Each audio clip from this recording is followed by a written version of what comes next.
您现在正在收听的是美国俄亥俄州 Toledo 教会聚会中的笔记。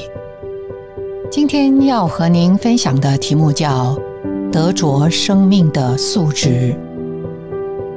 我们生活在一个人性贫乏的世代，人与人之间难以建立真实的关系，即便文化背景、语言相同，甚至在同一个社区长大，人与人之间也可能毫无连结，无法深入。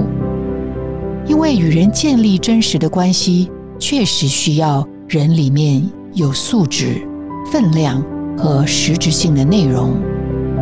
一个里面空洞、苦毒、只会抱怨辩解的人，无法吸引人，也无法给予人什么。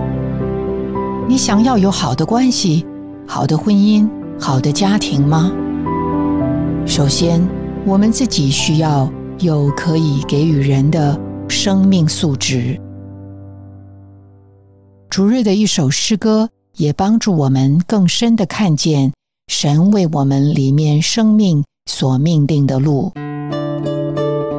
诗歌中用几组对比讲到，使我们安息得胜有能力的，从来不是挣扎努力，乃是全归一；不是立志为善，乃是随从灵；不是凭着字句，乃是凭着灵；不是人的教导，乃是神恩膏；不是定义奔跑，乃是神怜悯；不是智慧聪明，乃是神恩典；不是高言大志，乃是神全能；不是才能势力，乃是神圣灵。诗歌帮助我们看见如何才能真实地经历主。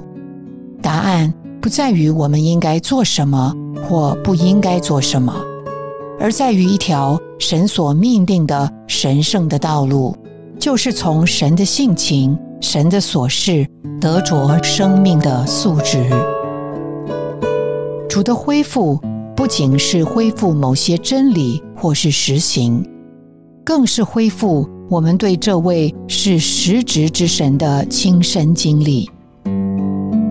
我们呼求主名、祷告、唱诗，是否想过我们里面得着了什么？或者这只是另一种消磨时间的宗教娱乐？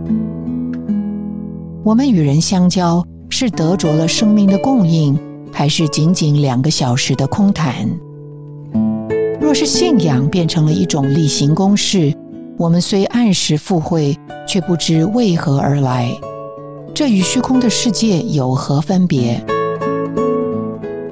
当我们厌倦了宗教的空洞、肤浅的生活与人际关系，我们里面就会升起一种真实的饥渴。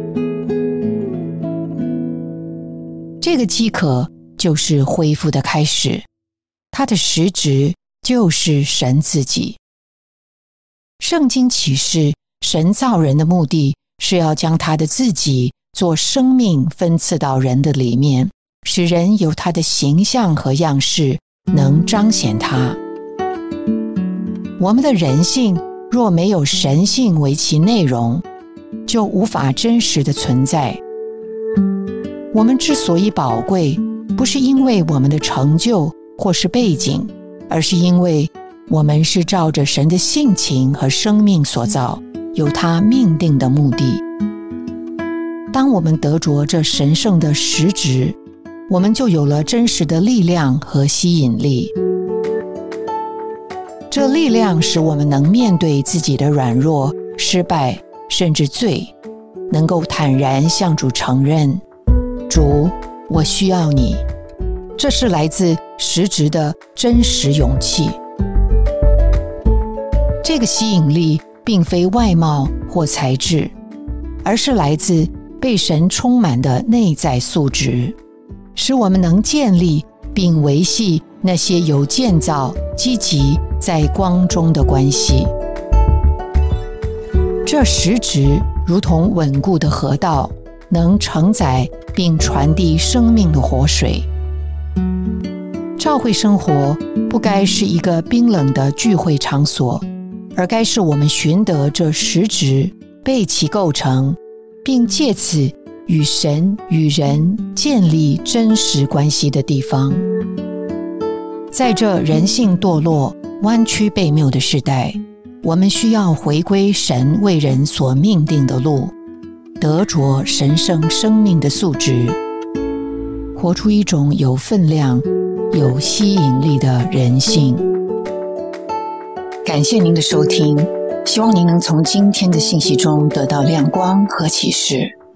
你的点赞、留言、分享、转发是我们持续制作的动力。